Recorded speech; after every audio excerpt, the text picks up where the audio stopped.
Okay, so I'm going to go ahead and watch it. And so you can see from the... Where's my mouse? Oh, yeah. So you can see from the schedule that today we are planning on... Well, if I didn't just minimize the schedule. Today we're planning on talking about the history and why you like animation. We'll cover as much of this as we can, but I thought we'd start off in that classical art history way of staring at a painting. So now, a lot of times when an art history teacher, I'm not an art history teacher, but a lot of times when an art history teacher pulls up a painting like this and starts talking about it, they want to talk about the context or the technique or the artist's history, like where they were born and why they were important to that period. I'll be honest, I am pretty sure this is Titian, but I'm not 100% sure. We're not going to talk about any of that. I just want you to talk about the subject matter of this painting, right? And you may know some of it. Like you may know something about mythology. I believe it definitely is tied to mythology. But if you came to it knowing nothing about it, I would ask you, if you walked into a museum, you looked at this, what is happening in this painting? Like tell me some of the things happening in this painting. So some people are dancing, right? Like we definitely have these people here who are dancing.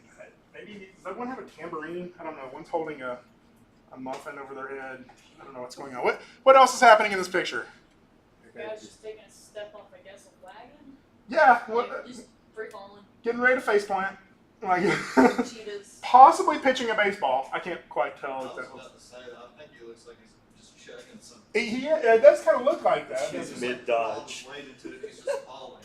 Yeah. The more we look at this, there's actually some really weird stuff going on in here too. She just pulled off like a sick dodge from whatever he was throwing. I mean, look at her. Oh yeah. So yeah, this right here just block. Like whatever he just like that power ball they just threw. Yeah, she just blocked it. She's also got like a handful of butt there too. Like she's getting a good scratch in. Other things you're seeing happening in this? The little baby in the front, the face is like the face I make half the day. This one right here. People like. So recognize what that baby is doing. Anybody see what that baby's doing? Is he carrying a head? Like He's dragging a calf's head, Also doesn't have as a babies often do. That other baby in the background is just melting. Where at? He's just melting back there. This one? Yeah. I don't think that's a baby. That's not a baby. It's just a very plush Oh, man. that poor baby-like man. It's just a plump fellow. This man, The one kid that we talked about that was carrying a horse head, it doesn't look like he has human feet. Yeah, you're right. He's got like goat feet or something going on there. Yeah. I really enjoy what I'm assuming to be a cheetah couple that went here to look at this view, and one of them's looking at the other like, Grant, just ignore all humans. That's totally what's going on. Just ignore them. This is what we all look like when we're at the beach. Worst vacation ever. So there's a. Wait, So, is that is he holding the cow's leg? Huh? The guy on the right? Yes. Hold the cow. So here's the head. There's the leg. So they just This is like massacred a, the cow. can you put the cow back together picture? does the bearded guy have a snake around him? I don't think so. It's fighting off snakes. It's the fighting off snakes dance. So this is like a cow reassembling party, and maybe he threw a piece of the cow herd. Or maybe this is after last call at the cow disassembling party. So everybody's gonna cook. You can't go. You don't have to go home, but you can't stay here. They let snakes out. I think if you look really closely, the chubby guy is on a donkey. And I forget my mythology. Anybody ever watch Fantasia? So he shows up in Fantasia too. He's the drunk one at the donkey, where all the like sprite ladies are dancing around him, like trying to keep him from falling off the donkey. I can't remember what his name is. So, like we can. That's why art history can be fun. Like you can dig a lot of stuff out of this. I took a picture not too long ago. I may have shown you this already. I think I showed it to another class at a museum, and it was a painting of this guy handing a baby a rose, and this woman's holding the baby, and he's like handing the baby a rose, and if you read the description, it's like the painting is titled like "Offering a Child a Rose," and it says somewhere in there like it is unclear why he is offering the baby a rose. Like the context is not, but it may have something to do with like passing along lineage or something like that. And it's really weird because there's also just like this weird piece of paper sitting on the floor. Art's weird. But what I want to talk about is less about like that and more of that conversation that just happened here. All those words you just said, right? Dancing, dragging cowhead, right? Beating someone with a cow leg, pitching a baseball, falling, whatever, blocking, dancing, sleeping. What are all those words? Verbs. Verbs. They're action words, right? We're describing action about this painting, right? Now, this person here that's falling, jumping, stepping, whatever, right? I'm curious what that landing's going to look like. So let's just stand here and wait for it. You see where I'm going with this, right? We've been waiting for this person to land since probably about the 1600s, and they're not going to. Why not? Because it's a still picture. It's a still picture, right? And we see like a lot of action in this though. But like you see some paintings like Rembrandt. Like Rembrandt is like one of my favorite artists, but you don't find a lot of verbs in his paintings, right? They're sitting, staring, looking. Right? They're still, and that there's a great place for that because he was studying light and he was studying like facial features and interesting characters, right? But a lot of paintings, like when we look at this, they're trying to describe the one thing that a still image is incapable of successfully describing, which is action, right? The passing of time. No matter how long we sit and stare at this image, that person's never going to land, right? These cheetahs are never going to turn on these people and devour them like they deserve, right? This baby is never going to get home with that cow head to feed it to all the other babies. I don't know what he's doing with the cow head. It's a very weird painting. That's why I chose it, because it's fun to talk about. I like how he's looking back too, like I'm not doing anything. Yeah, it's very like he's like looking at the artist or looking at the viewer like, oops, I killed a cow. Take it up. Like, We just isolated the face, it would make a great reaction image. somebody should put that on a box of baby food just to see if anybody finds the context or something. So I think that the important thing to recognize here is that this is trying to show action, right? When people tell, let's move on to the next one here and I'll kind of talk about this, right? You've probably all seen paintings like this, right? Some of the earliest paintings, and this is in France. It's a cave drawing from France, where a lot of cave art is. And interestingly here, when these were first discovered, it was assumed that what happened is a bunch of people from long ago, I don't know if it was Neanderthal or after that, because I'm not a paleontologist, they came back from a hunt, a tribe of like 15 people came back from a hunt and told this story about killing 5 mammoths, maybe 6 mammoths, if that one's faded out there, right? That's what this is saying. It's like, yes, me and a bunch of my boys went out, we killed some mammoths, right? And the more we've studied this, the more that people are starting to think what is actually happening here is this is a story about a person chasing a mammoth and the mammoth running away. That this is not a whole crowd of 15 people. This is one person moving, right? Taking steps across there. Because when you come back to tell a story, the story isn't like, we were all standing there and there were 6 mammoths, the end. Like, well, where did we get this mammoth meat? Like, the way you tell stories involves action, right? Stories by default require the elapsing of time, right? They require time to pass for the story to tell. It's got a beginning, a middle, and an end, right? And as human beings, we are wired to love story, to understand story. Story is a way that we can identify, and it's actually a way that we can learn. If you're interested in this, we have one of the only master's programs in the world, if not the only master's program in the world, in storytelling here. Has anybody ever gone to the Storytelling Festival in Jonesboro? Oh, I cannot encourage you to do that enough. Like, that is one of the coolest things I've ever done in my life. And we'll probably go this year. We got to be out of town for part of it. But it's basically just learning to tell stories. And the people who hire storytellers are CEOs of Fortune 500 companies, because they recognize that if you're trying to sell something to somebody, a story is something that everybody can identify with, right? In fact, speech writers teach you how to start off your speeches with a strong story that ties back to your theme, right? Story is very important to us, and story requires the passage of time, right?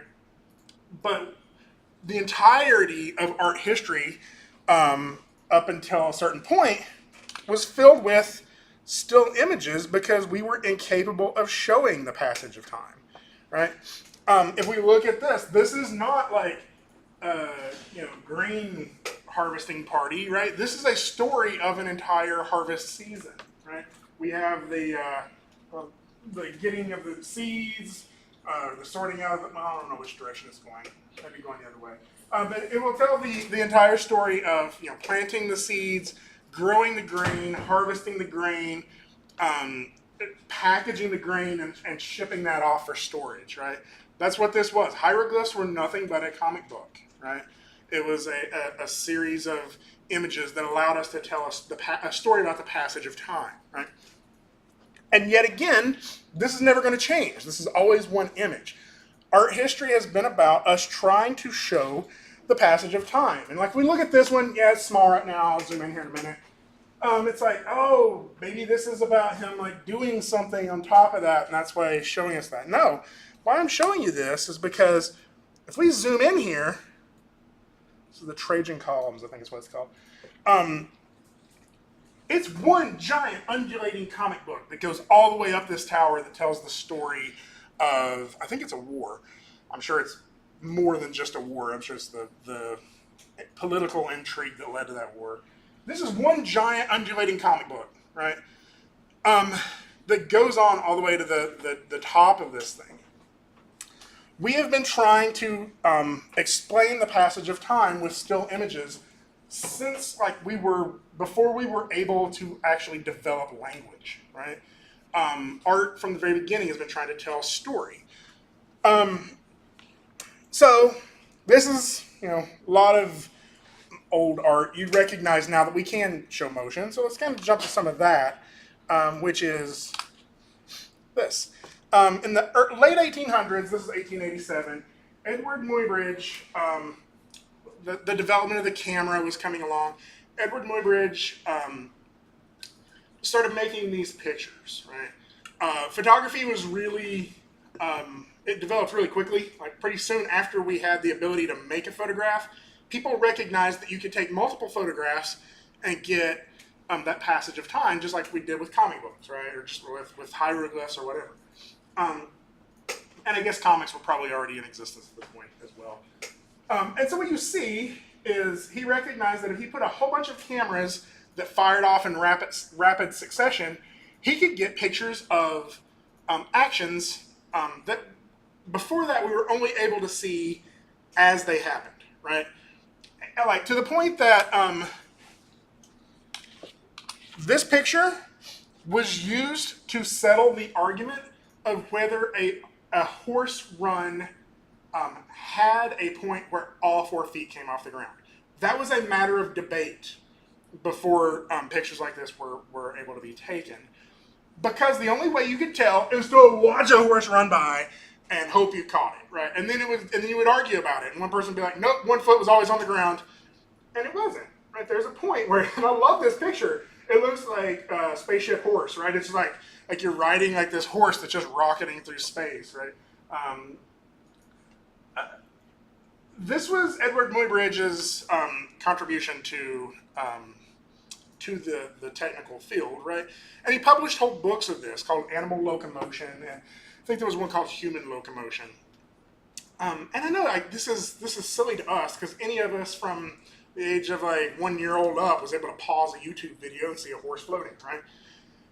At this point, nobody in history was able to do that, right? If we wanted to guess what that looked like, we had to guess, right? If you go back to that painting, that first painting we were looking at, let's reopen it. Like, he didn't paint this as the guy was stepping off of the thing here, right? You can tell because his foot's flat, right? He was standing on something. And he just sort of got him to stand in roughly this pose while, or that's assumption, but more than likely that's what happened.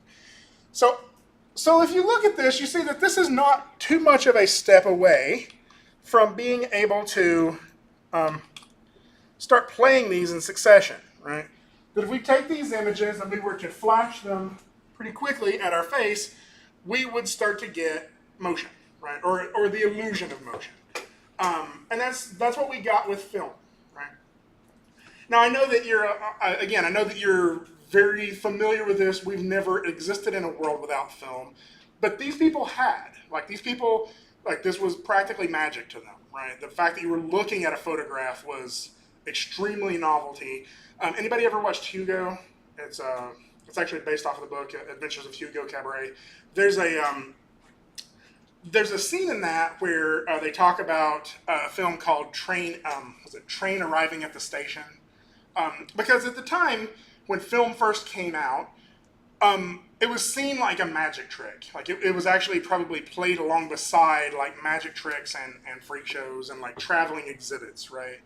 And so they would be played in like small tents, and they would bring the projector. There's probably a hand cranked projector, and it would flash these images up at the screen, and people would like gasp. Like it would be like they had never seen a moving image before, right, in their entire life, and you'd be like 70 years old, and an image starts moving for the first time. It's like magic to them. In Hugo Cabaret, they talk about it, and it's possibly just a legend. I'm sorry, no, this one is actually true because there's examples of it. But Train Arriving at the Station is just film of a train pulling into a station, right? And kind of from the front angle. And people in the audience would scream and run out of the tent because they were afraid they were going to be ran over by the train. I know it sounds like silly to us, but this was amazing to them, right? Because all of the history of the world, we have been trying to make an image move, and we have been unsuccessful. So, sort of flash forward a little bit, not too long after being able to make film, and this is kind of the wrong order. We were probably able to recognize that we could make moving images that we created earlier than we could with actual film. But we kind of combine those, like the zoetropes and stuff like that. We combined those into early animation. So we're going to watch a short one by Winsor McCay. Anybody heard of Winsor McCay before? Yeah. So Winsor McCay is not the first animator, but he was one of the first superstar animators. He was actually originally a comic artist for newspapers, and he started getting into this like traveling sideshow animation circuit, right? And this was one of the most successful. It's called Gertie the Dinosaur. So it's long and a little boring at the first, so I may skip through some of that. Got sound going on here. Let me figure out the sound situation here.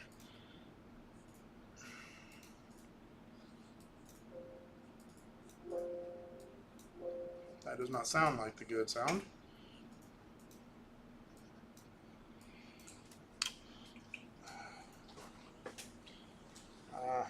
Let's see, where's the remote?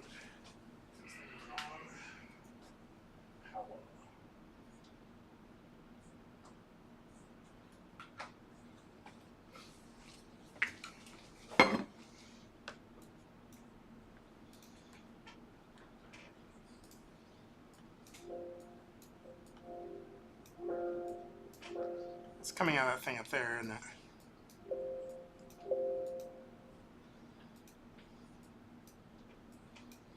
That's the right one. Why am I making noise?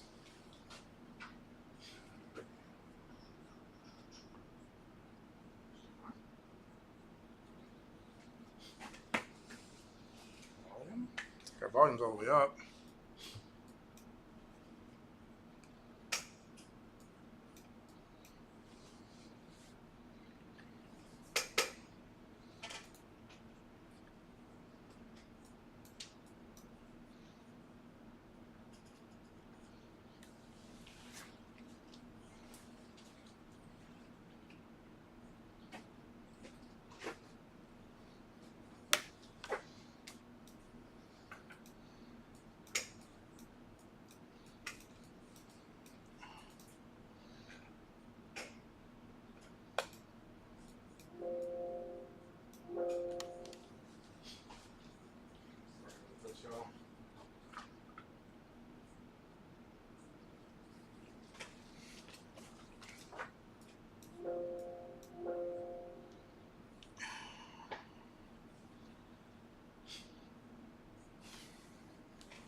HDMI. Somebody's been messing around up here. I know you're hearing that, but my hope is that we would hear it well. Why is the Cintiq got sound?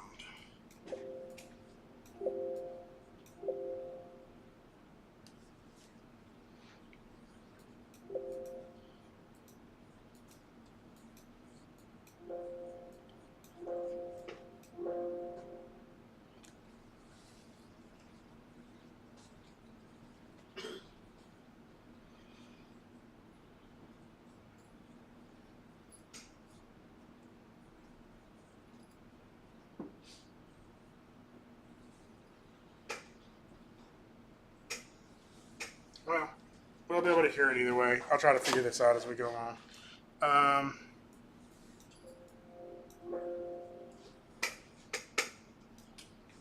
Sound's going to kind of suck for a minute, but so we'll go ahead and watch this.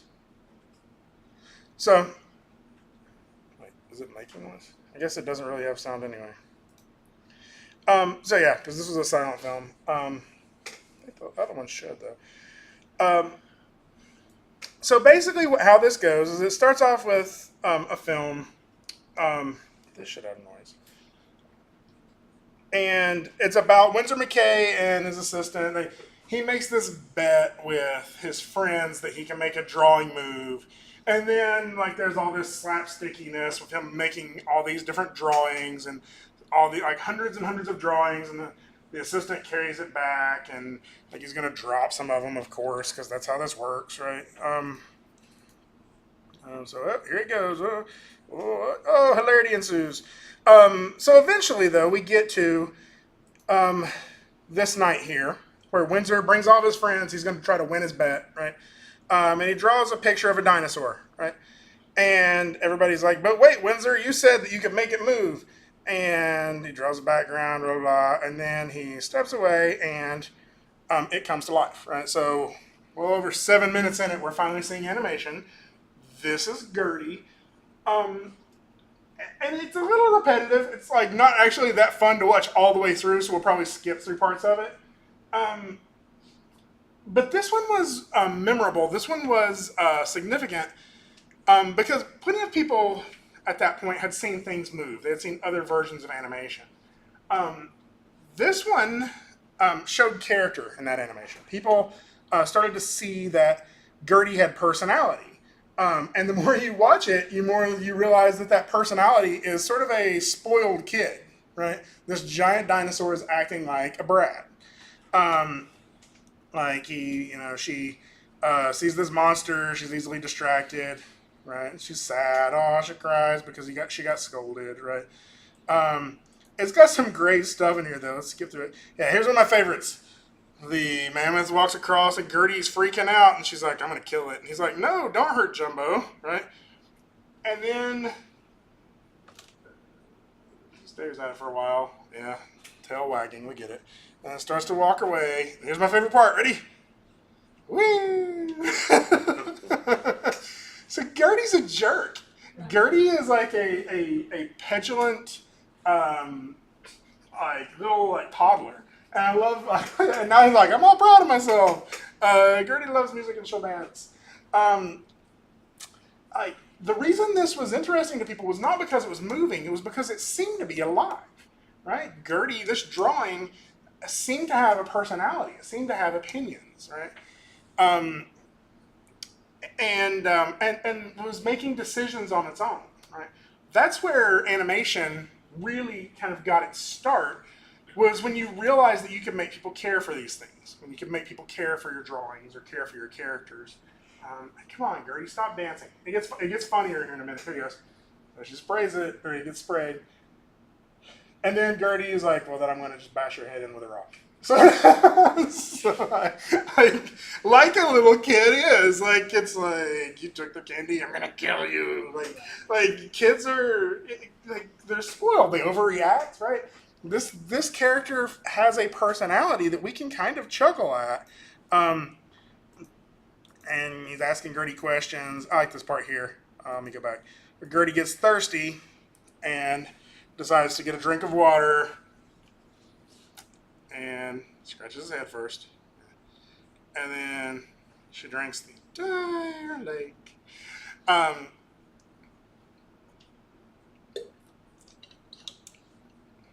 She'll get it all.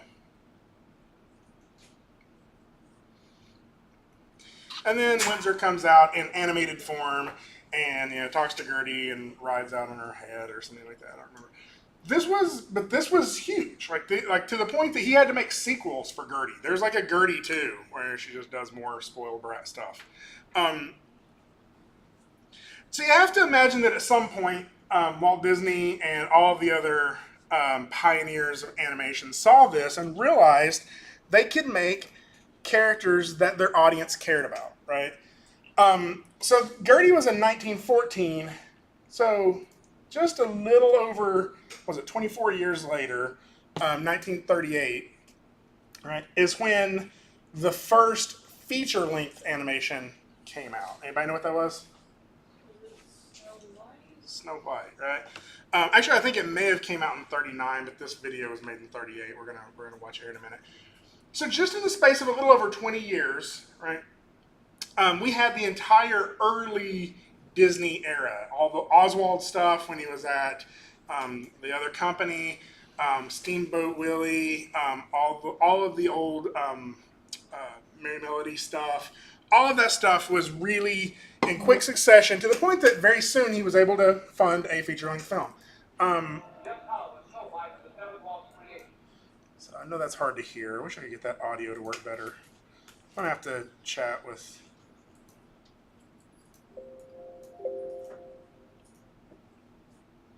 Have I tried HDMI when it's over here? The volume slider at the bottom isn't all the way up either. Huh? I don't think the volume slider in the media player is all the way up either. Yeah, I think you're right. I think the one from the speaker up there works. Like by like the play button. Yeah. Let's see which one sounds better. Not even close. Let's go ahead and put it up on the one on the... there. Choke the slider again.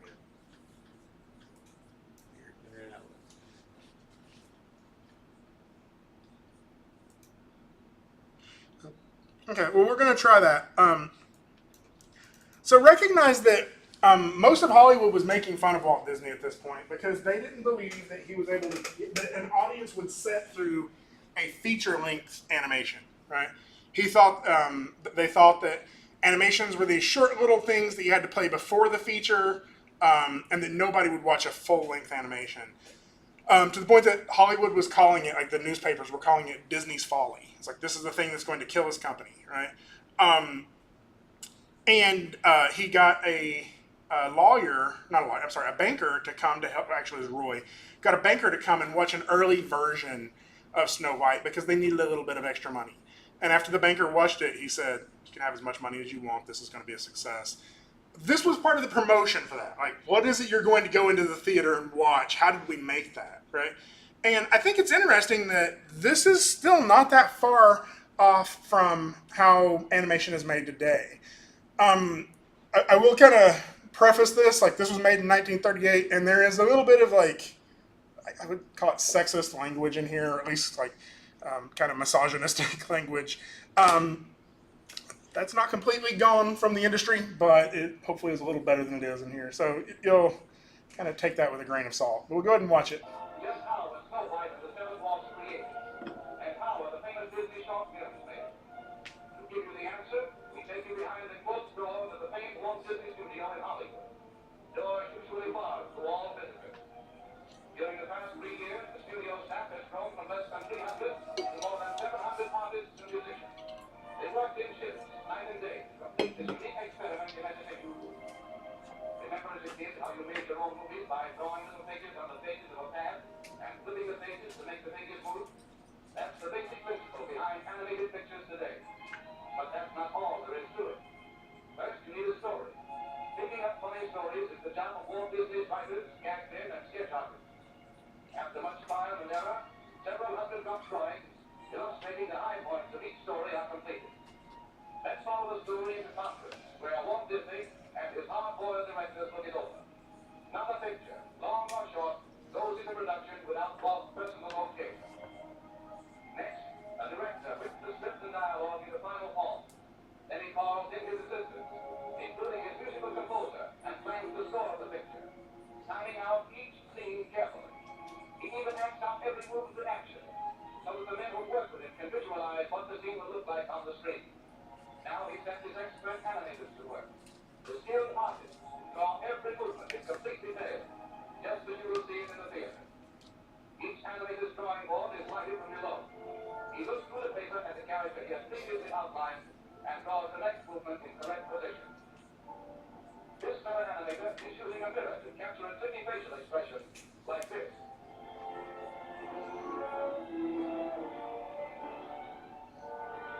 Let's move along to the test camera department. Here the animator's rough drawings are photographed in sequence, one at a time. This film is developed and returned to the animator, who checks to see how good it is by running it in a small projection machine called the moviola. In this moviola, as the animator runs his film backward and forward, we capture graceful glimpses of the screen's vividest heroine, Snow White herself. Now we're in one of the studio projection rooms, where Walt and his staff study the rough animation of the sequence about the 7 lovable little dwarfs.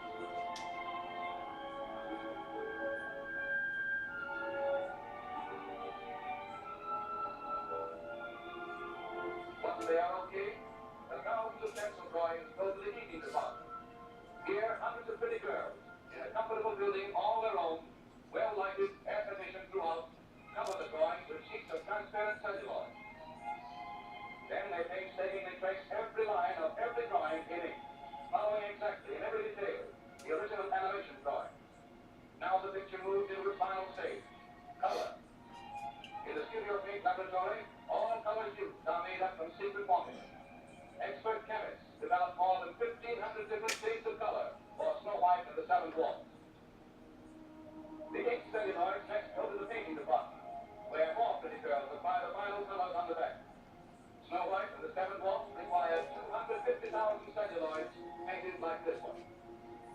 In another department of the big Disney studio, artists delicately paint the beautiful stage settings for the picture.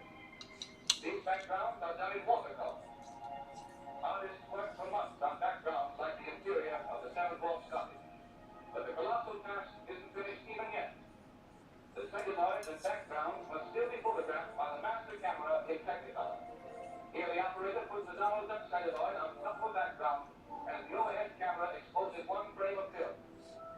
To photograph Snow White and the Seven Dwarfs, this operation has to be repeated more than 500,000 times. Next, the film passes into the hands of technicians, and the sound effects are recorded.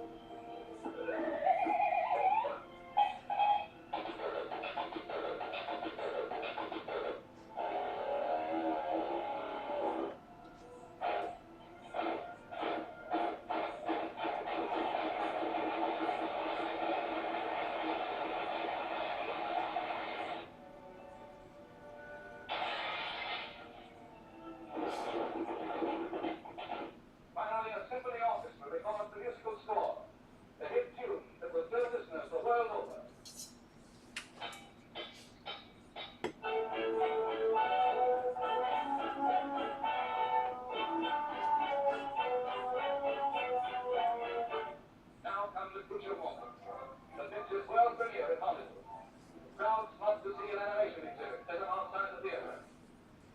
So that's the end of that part. I think that what follows after that is probably actual footage from Snow White, and they had to cut it or something. Um, were you able to hear that through that speaker? I know it's terrible. I'm gonna figure this out because we got good speakers in here, but how to make that actually work should be something I can figure out, but I'm not. So interestingly, I mean, other than the kind of dated themes that are in there, like if only you have an army of pretty girls, you too can make an animation, right? You got to keep them in a nice air-conditioned office. Like, so that is definitely worth a conversation later. Of the industry, well, the world has always been a little bit, not a little bit, kind of sexist, right? At least misogynistic. And at that time, only males were animators, or only males were hired as animators. I don't think there was like a law that you couldn't hire women, but it's an interesting process that a lot of the women who were doing ink and paint were actually married to the animators. It was like a family job. You and your wife went to work every day. She went into one building, you went into another building. Later we'll talk about Frank Thomas and Ollie Johnston, and both of their wives worked in ink and paint at Disney. So it's an interesting history topic for a different day.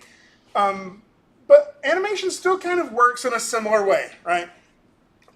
In terms of us making something move, crafting motion, right? We have 2 frames of animation. We need our character to go from point A to point B, right?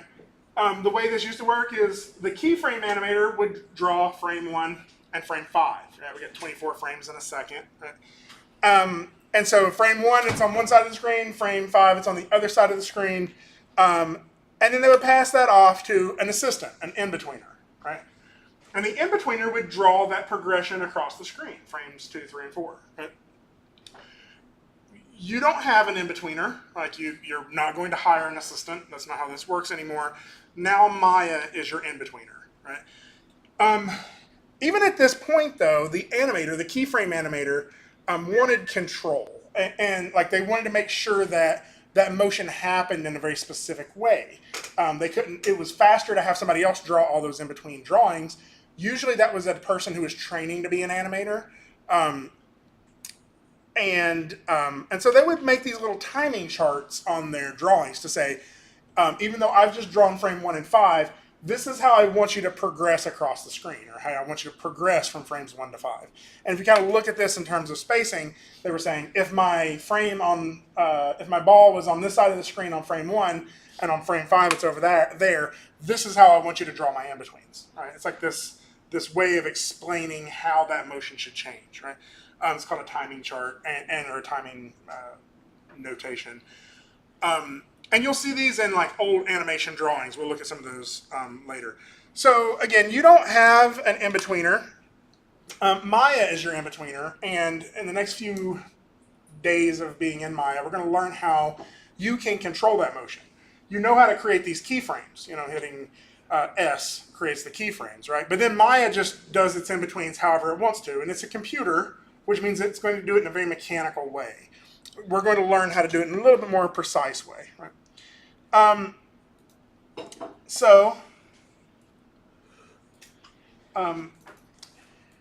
thought that this is always fun to me, is to look at pencil tests of famous animators. So,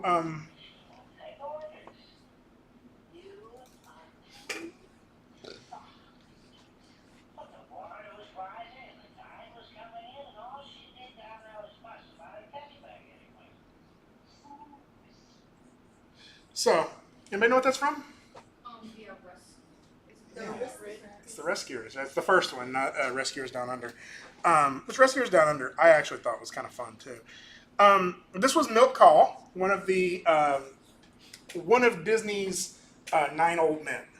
This is a phrase that was actually kind of it was a nickname that Disney gave some of his lead animators and animation directors. If you watch anything before The Fox and the Hound, anything that was made before that, you're always going to find one of those names as animation director. Milk Call, Wooly Riderman, had his name a minute ago. Is the guy making the face. I'm dropping it right now. Frank Thomas, Ollie Johnston, John Lounsbury. Like, all of these are names that are going to pop up as the 9 Old Men. And there's actually a book about them now that you can buy as well. It's pretty cool if you're interested in history of animation. Those 9 Old Men are kind of the ones who invented animation in the way that we know it. Like, they like Disney, whether you like them or not, they created an industry. They created an art form. And that means they went through all of the hard problem-solving issues that, and it took them like generations to learn all of the things that they learned about how to craft strong animation, right? And those 9 Old Men are kind of credited for that. I think it's fun to watch some of their animations, and you will recognize these animations as some of the most like significant in history. It is estimated that Frank Thomas, Ollie Johnston, and actually I think it was just Frank and Ollie, animated over 60% of the Jungle Book by themselves. This guy here, Milk Call, did a lot of the other scenes. Milk Call is most notably credited for Shere Khan in the Jungle Book. And Sheriff of Nottingham, all of his like very personality like driven stuff, that was Milk Call. So like some of the most famous animations in the world you will see came out of these people's pencils. Talk about Frank Thomas. Frank Thomas and Ollie Johnston are the 2 9 Old Men that almost everybody can name once you learn this. Like, this is possibly the most famous animation ever made in the history of animation. Like people know this more than they can name the Queen of England. This is a significant point of animation history from Lady and the Tramp. It was animated by Frank Thomas. And we go to Ollie Johnston. Ollie is interesting because Ollie and Frank were best friends. So they're. Let's go much this. I love this piece because of how complicated. Like, once you start doing character animation, like that is like some of the hardest stuff ever to animate. He is on a moving platform while stumbling and flailing, right? So predicting the forces that are happening in there, the energy and the transference of like that energy, it's like that's really hard to predict. And he was doing this in a pencil on Pinocchio, which I think was their 3rd or 4th movie. This is impressive work. Frank Thomas and Ollie Johnston are the 9 Old Men that people can remember the most because of what they gave us. Not only did they give us some of the most memorable animations in the world, they gave us a book in 1980 or 81. I think it was 80. Which happens to be the year I was born, right? So not that long ago, to me at least. They wrote a book called The Illusion of Life. Okay, so we'll talk about The Illusion of Life here in a minute. Actually, do I have that set up in here? I don't. Yeah. We'll look at some more stuff in a minute. I'll leave that one. Open here. So The Illusion of Life was a book that they published in the 80s after they retired. Right? Around the 80s, they turned over the mantle. They were some of the last ones that the 9 Old Men retired. Some of them died. Actually, all of them died eventually, because that was a long time ago. Like, don't be sad. They lived long, happy lives. Ollie died, I think, probably about 10 years ago. But right before he did, he got the Congressional Medal of Honor, or whatever, the art one. I forget the name of it. So the Fox and the Hound is significant because that was the first film that they did not work on. Right? They had to pass this off to people, and they passed it off to their in-betweeners. Like those people became animators, lead animators. And those are the names you're going to hear and recognize. Anybody heard of Glen Keane? Yeah, Glen Keane was, I think, Frank's in-betweener. I need to Google that and make sure I'm telling you correctly.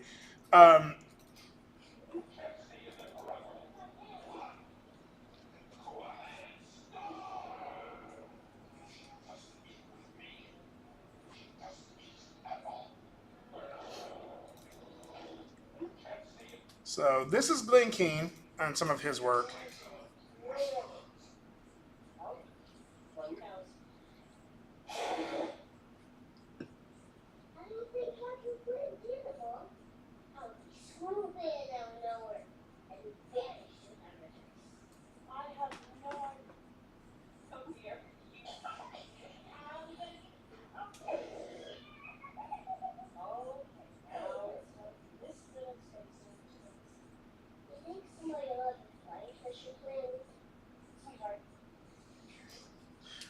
And so Glen Keane was one of the Night Old Men's in-betweeners. I believe it was Frank. Another one you may be familiar with, Brad Bird. Remember Brad Bird? Yeah. John Lasseter. Uh, Tim Burton. Like, all of them were working at Disney during that time of that transition. Like, they are the superstars of today. Maybe not, actually. They're the 9 old men of today. And that's how that transition kind of happened. Glen Keane, in my opinion, is probably the greatest living animator today. Like, he's just amazing. Him and Eric Goldberg.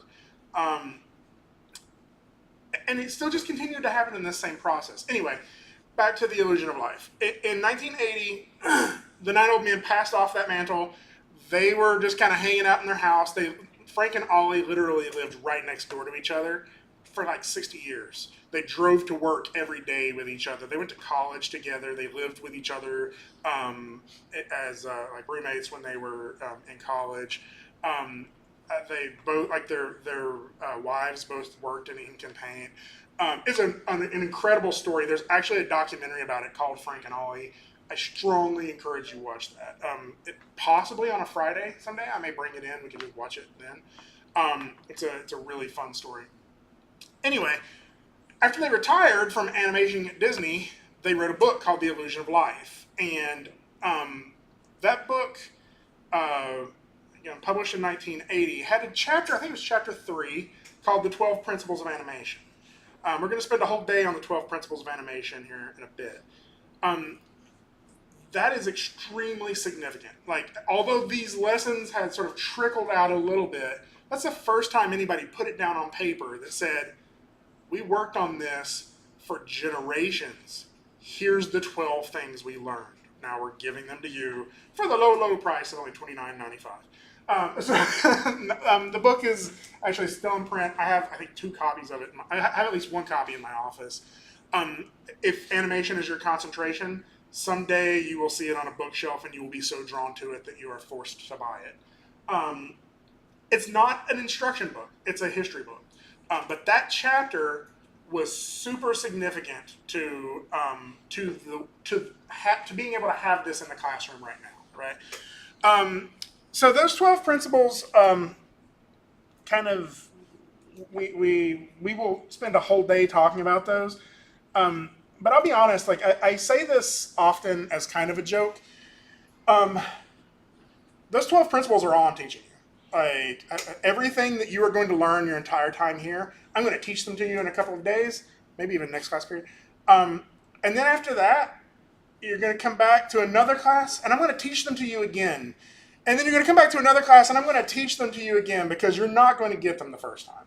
Like, you'll remember them, and you'll memorize them. You may get them tattooed on your arm. Like, you will spend years understanding them, like, comprehending them. It took them years to create them, right? The way we animate now is a little different, right? And I thought that this was worth checking out. Let's do...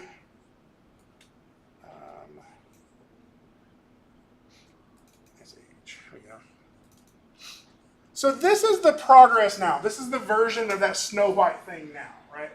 We start off with storyboards, which is the simplest and easiest way to tell your story. Moving storyboards are usually called an animatic, right?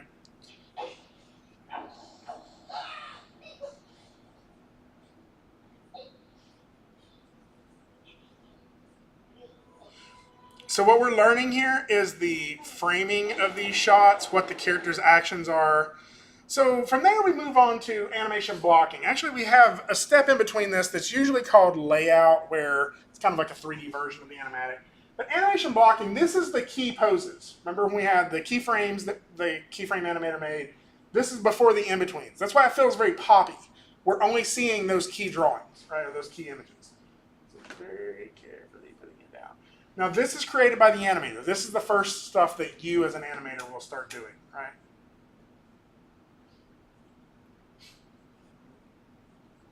So this is the final of the animation. This is after all of the in-betweens have been added in there.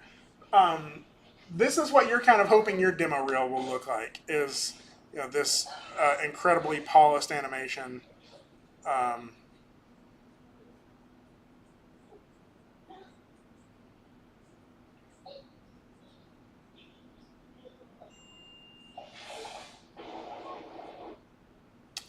So lighting and rendering comes after that. I mean, all the materials are on there. We've already seen this. We've already tried this, right? And this is still the final animation, but this has all of the extra elements to it, including lighting, fur, all of the extra stuff in there that we can kind of see what's going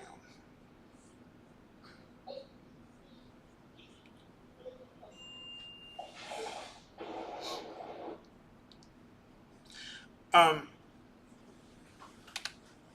To kind of give you another view of this, Ratatouille has Pixar always does progression reels of their films too. And so you can kind of see it going on again here. So we got storyboard again. Sound is terrible.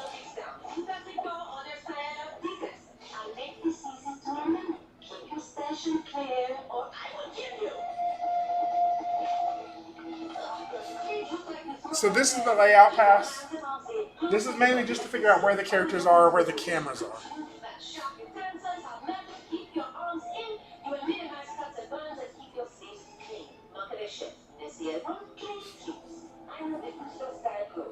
So the blocking animation.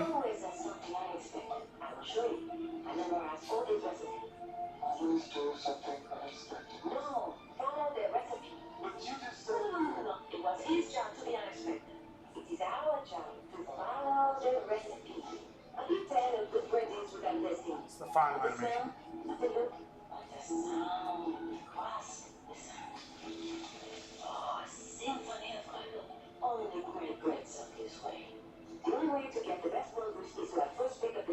So, simulation is stuff like cough, hair, particles.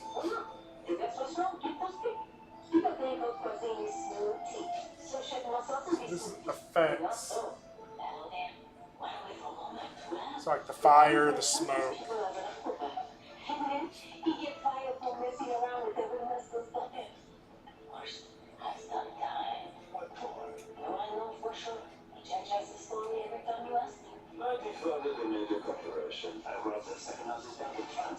Lighting.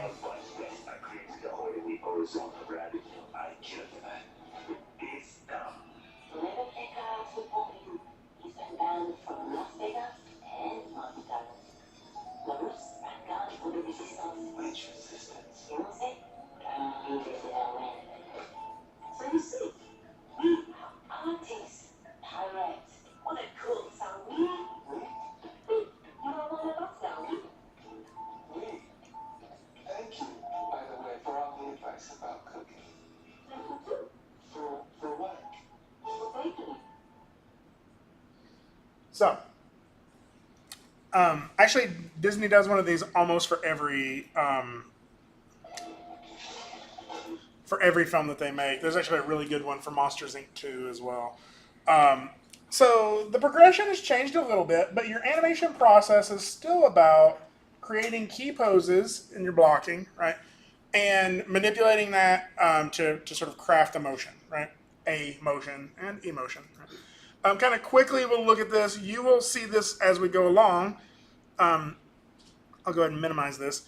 That when we're animating, or when we're doing drawings, we can draw whatever we need to, right? You can draw whatever your imagination can come up with, whatever you can manage to make happen with a pencil.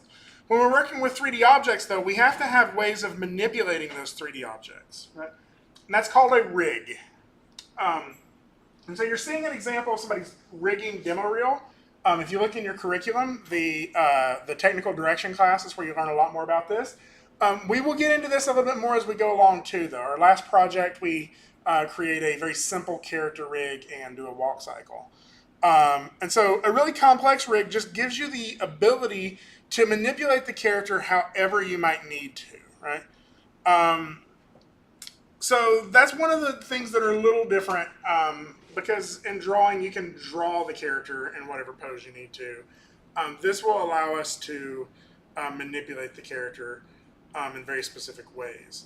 The trade-off is that it gives us a lot of control over the fidelity of that animation. We can make that animation extremely smooth and high quality because we're not having to redraw every frame perfectly.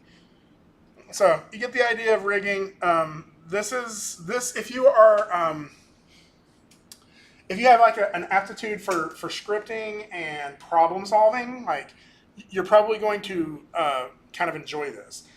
It's really interesting the people who get into the TD class and enjoy it more than they would expect that they would. You may be looking at this and being like, that's not me.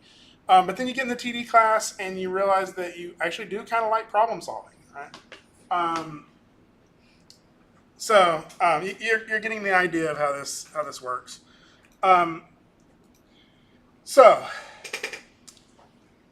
It's one of the things that I think is most important about this is no matter what method we use on this, right? No matter whether we're using a computer, whether we're using paper, whether we're using stop motion. Stop motion is a form of animation, right? Really, we are just trying to get a response out of the audience, right? So I'm going to do that now. I'm going to pop open an image. You're going to have the feels, okay? So prepare for feels. Ready? Oh, why would I do that? Oh, why am I a jerk, right? Mufasa. How many of you cried at this scene? Yeah, like it's okay if you didn't raise your hand. I am now going to take this opportunity to call you a dirty liar. Like we all cried at this scene. For me, like, and we all have our version of this. Maybe this one wasn't the one that broke your heart. For me, like I cannot get through that Dumbo like mom scene. Like the mom lives at the end. I cannot help it. Like that one just rips my guts out every time, right? I bring this up not to be a jerk, right? I bring this up because I wanted to zoom in here and show you something. Right? Something really interesting. Let's get in here really close. So, if we get in here close, do you kind of see these little box shapes in here? These little like, you kind of see that? Like they're in there. What are those? Pixels. What is a pixel? Dot, right? It's the smallest element of an image, right? So, this image, if we zoom in close enough, is just a bunch of dots on the screen, right? And you cried when those dots stopped moving in the way you expected them to, right? Like, we have to recognize that that is not logical. There's actually some arguments that have been made that watching a film, watching an animation, is very similar to hypnosis, right? The way you can make somebody like act like a chicken or whatever by hypnotizing them. Some animator, I actually know one of the animators for Mufasa. His name's Phil Young, and he's just a fat nerd who hangs out behind a desk and just like me, right? Just like a lot of animators, it's just some dude, right? Made you cry over these pixels, right? That is why you're here, right? Like you may not.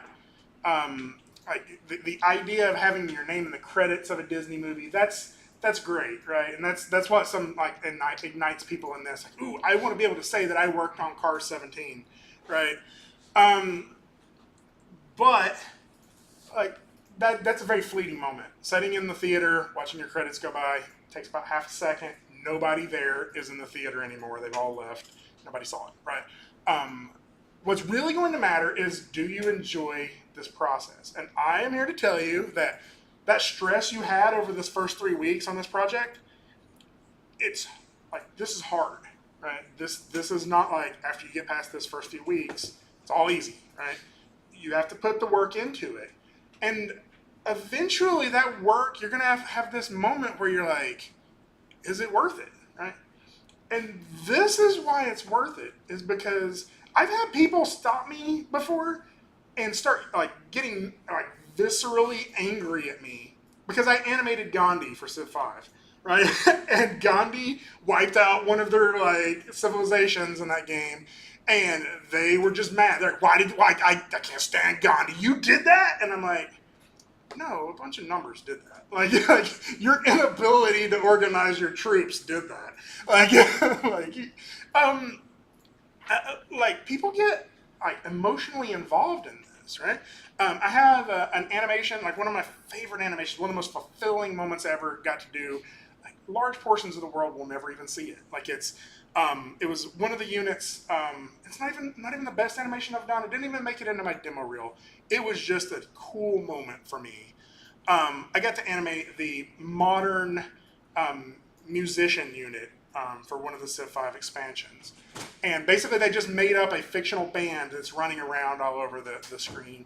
And that band was made up of some miscellaneous kind of like heavy metal looking guy, Kurt Cobain and Joey Ramone. And so for one of those animations, I got to animate Joey Ramone smashing the guitar. And like it was really fun, and it took me like 2 hours. It wasn't that big of a deal, but when it was over with, it just felt so cool. Joey Ramone had been dead like 5 years at that point, and I was like, I got to make that thing that never happened, and like I can tell you that there is nothing more addictive than that. There's nothing more gratifying than that. Your name in the credits are not what's going to keep you going at midnight in your junior year when something's due the next day and Maya crashed and you just lost 6 hours of work and you're like, I'm just not, this is miserable, right? When I was like early in my senior year, I remember parking my car outside of Reel to Reel, the theater down here, and just bawling my eyes out. And I was like, I don't know what I'm going to do. I laid the seat back and I slept in my car for 3 hours just like to get up because I was just freaking out. Like this is hard, right? And I'm not trying to scare you. I'm trying to tell you that I came back for more. Like it's worth it, right? And if it wasn't worth it, like I would tell you, no, go do something easier, right? I understand it's hard. The thing that keeps you going is if you look at the thing you made and you go, oh, that's cool, I made that, right? I created this thing that didn't exist before. Mufasa isn't real. Mufasa came out of people's heads and made millions of people bawl their eyes out, right? All of that that's what this is about. That's why this is important. And that's what you're here to find out. Like if you are not getting that from this, don't drag yourself through those hard times. If you're getting that from something else, do that, right? Because you're going, when I said like that mindset, that growth mindset, that is where you're going to grow. Right? The thing that you're loving doing, right? Now you're in the principles class, you got to get through it, right? Like, we'll get you through this class. Don't sweat that. This is the most amazing feeling in the world, right? Like I cannot tell you enough how how much I enjoy my job, right? And not a lot of people can say that. So I kind of wanted to just take a minute and talk about that. I recognize that the last 3 weeks have been a struggle, right? I've struggled with it too. I struggled with it in this same building, in this room over here. Like I remember sitting there staring at my screen, just being like, I don't know if I'm cut out for this. I don't know if this is the right thing to do, right? Well, I finished it, and then I went back and I did some more classes, and I got even better. And then I got hired at a studio, and I got better at it. Do we have a few minutes? I want to show you 2 more things here, right? I'm going to show you that you can get better. So I have 2 different demo reels I'm going to show you. I'm going to show you my first demo reel, and then I'm going to show you my current demo reel. Okay, this demo reel was July 23rd, 2000. How many of you were not born yet? Anybody? What was the date? July 23rd of 2000. All right. So this was my sophomore. This was the summer after my sophomore year, right?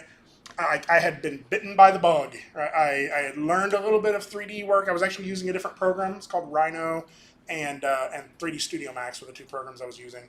And I went home over the summer and I put together all the work I had made, and I made some extra work because I was all excited about it. And I made this demo reel, music and all. This is yours truly on the over distorted guitar with bad drum loops. Yeah, I'll open up Windows Media Player. That's fine. Let's pause that because you got to be able to hear it.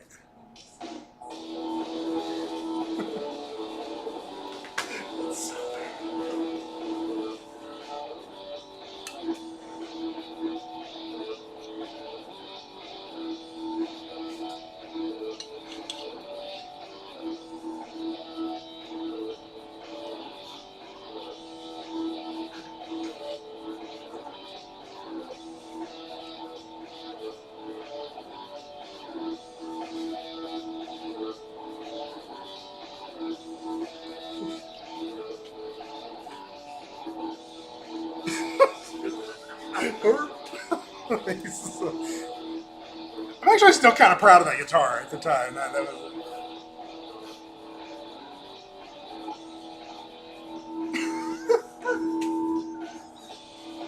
Give it a second. This goes on forever. Yep, still this shot.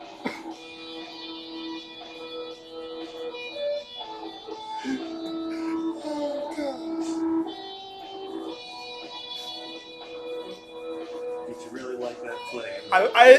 This is where you learn timing. I'm like, yeah, 7,000 frames. That should be cool, right? Like that sounds like a couple seconds, right? And for the closer, epic creepy duck. So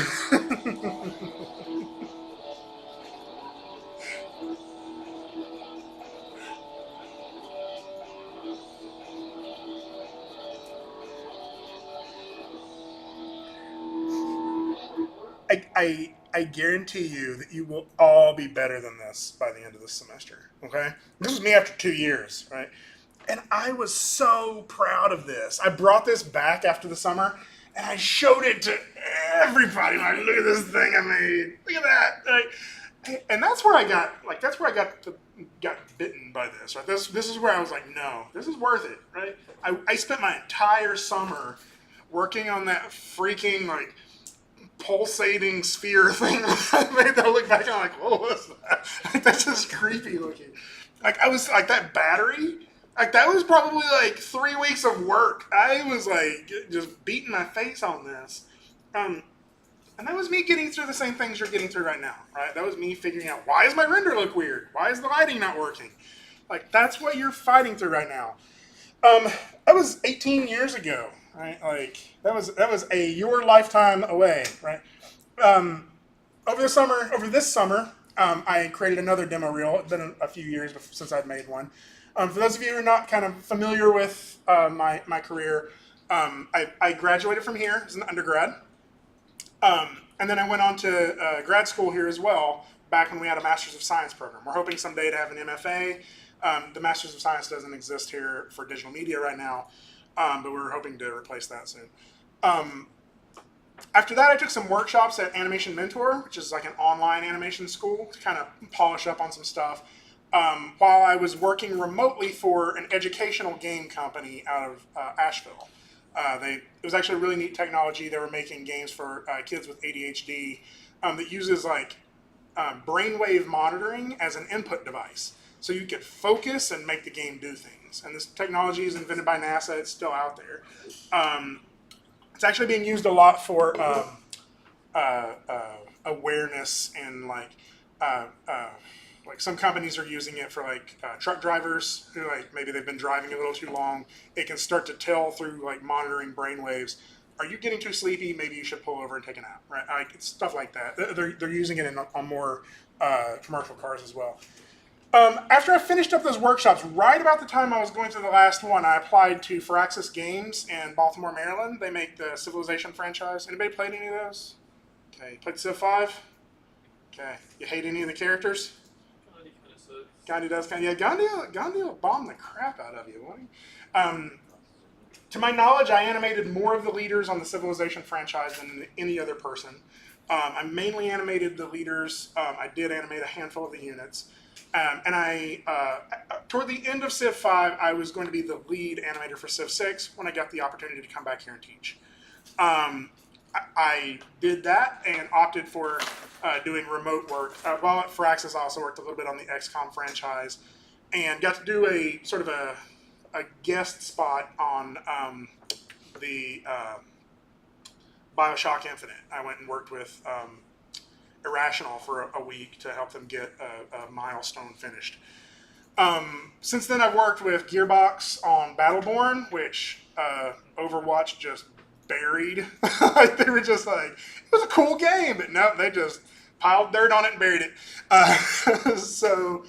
And since then, I've been working with the Civilization 6 franchise as well. So I've been working in animation for a long time. I tell you that not to be boastful. I tell you that because that's where I started. You saw where I started.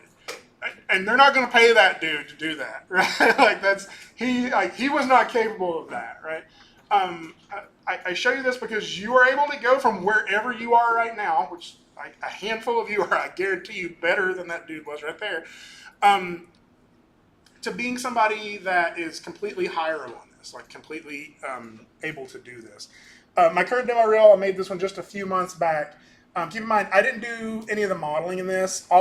As I started to specialize, I mainly specialized in character animation and primarily performance animation, acting and something that has personality. So a good portion of my demo reel is not in English. So we'll go ahead and watch it. And it needs sound. Let me pause that. Still a fan of heavier music though.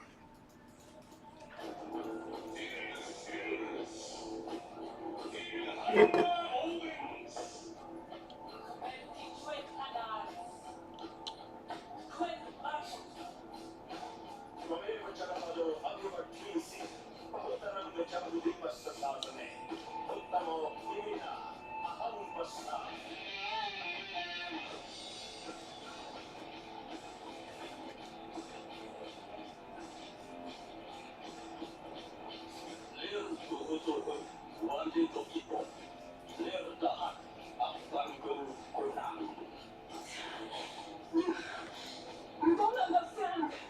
I have to get to the others.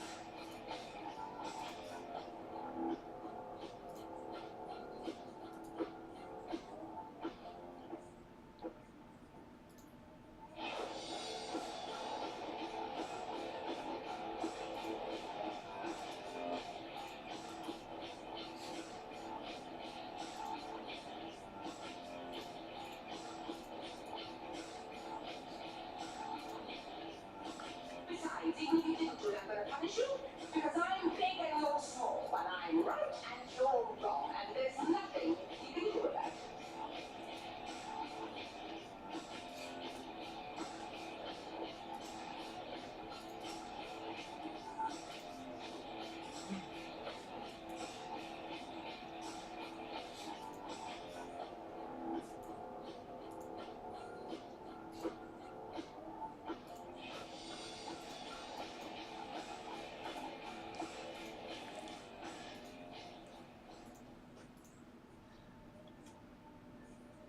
Again, this is doable.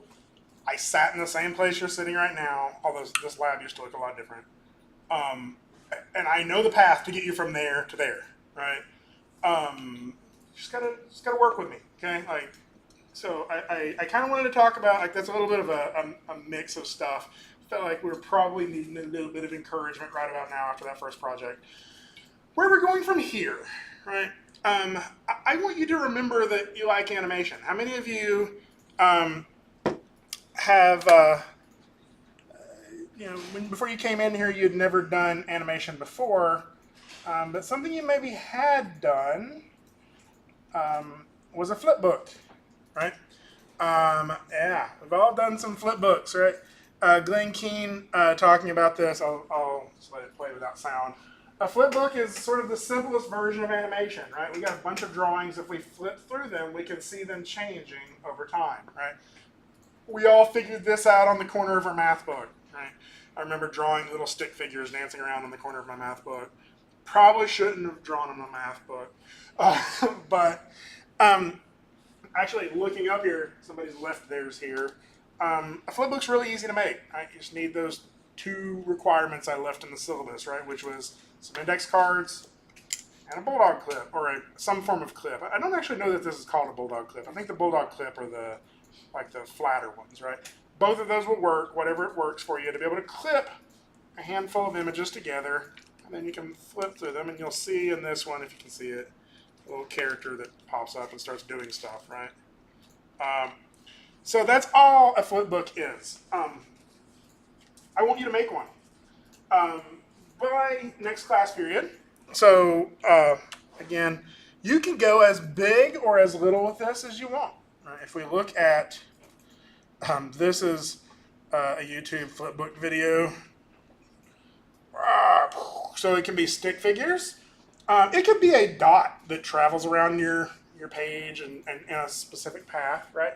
What I want you to remember is that all animation is a bunch of drawings that if we flip them, gives us the illusion of motion, right? So have fun with this one. So here's the requirement. 50, wait, let me double check with D2L before I say this. So if we go to the D2L page, if I go to content, actually let me go ahead and make sure that schedule page is still up. So we're looking at having this due, so today's the 19th, the next day of class, which is the 24th, so 9/24. If we look at our assignments, this is under exercises, and so this should be exercise 2.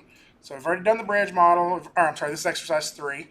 So flipbook, and we'll put that as, was it 9/24? Is that what it said? Yeah. 9/24/18.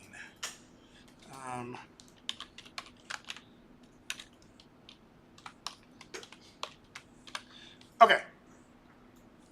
So the only requirement for this exercise is that you use a minimum of 50 index cards to make some kind of motion in a flipbook. I want you to enjoy this project and remember that creating the illusion of motion is a lot of fun. How we're going to do this is you're going to come in on Monday. We're going to lay these all out along the edge of the desk. And I'm going to have a list of your names. I'm just going to go through and just mark, did you do 50 cards or not? I probably won't even count them, so you may be able to squeeze by 49 on me. I'll be able to tell if it's 20. Right? 50 cards. If you got that, I don't care what's on it. I've literally had everything from full-blown, like, amazingly illustrated characters doing, like, martial arts to a turtle exploding. It had a fuse. Like, it was the weirdest thing. And it was just this turtle with a slow-burning fuse, and then it exploded. And I was, like, really upset about that, because I love turtles. I'm like that kid on the internet. Like, so this is a pass-fail grade. I want you to have fun with this. I don't want you to worry, is Marlo going to judge me? Like, no, I'm just going to count, hit the plus sign, hit the yes sign, right? I want you to remember that animation is fun, right? To get to the fun part, we have to go through some hard stuff, right? But it's fun, right? So let's start with something that's not as hard and just enjoy this. So, any questions on this? And again, it's due on Monday, so that gives you Friday to be in here and working on it. I'll be around on Friday. If you have questions about Maya, if you have questions about the revision, if you have questions about anything, please come see me, and I'll come up here. Usually what happens is, if the lab is not that full, if there's only a few people, nobody's asking any questions, I may head down to my office and work from there, and you can come get me. Something I'll remind you of during this time period, well, you have a little bit of like a Maya free zone here, right? This has always been on the monitor. If you feel like you're struggling with Maya, the freshman tutoring is awesome. Like the people who are doing that, I think it's Brianna and, oh crap, I forgot his name. I hope he's not watching this video. Anyway, they're incredible at it. You can tell because they'll be sitting in this room during that time period. wearing I think it's a green, like a reflective green vest, right? And that way you know, like, oh, that's the person I should talk to. You could probably ask anybody in this room; they'll be willing to help you, right? But that is a great way because those people went through this class and like through all of the principals classes and nailed it. Like they are incredible at this stuff. They can help you out with all of it, and they're kind of familiar with the projects too. So like they're going to answer questions. So if you're not a 8 a.m. type of person, you're more of a 7 p.m. type of person, this is when you'll be able to find them. They're also, I think, I can remember his name. Why am I drawing a blank? Anyway, I think it's him that's on Tuesday, Wednesday, Thursday from 7 to 10. I think it's Brianna and Saturday and Sunday, 1 to 4. So it should give you some extra time to catch that. We have some flexibility on those times. Like we just scheduled those because we thought that would be when you would want them here. If anybody's like, I can't make it during any of those times, like come chat with us. We can see if they have other hours that will be available. Or if this is something that becomes really in high demand, we can hire more tutors, right? This is something we provide for y'all because we recognize that I don't always answer my phone at 10 p.m. because I'm an old man and I go to sleep at 9 o'clock. So, any questions on anything? All right, go out and make some stuff move. Thanks.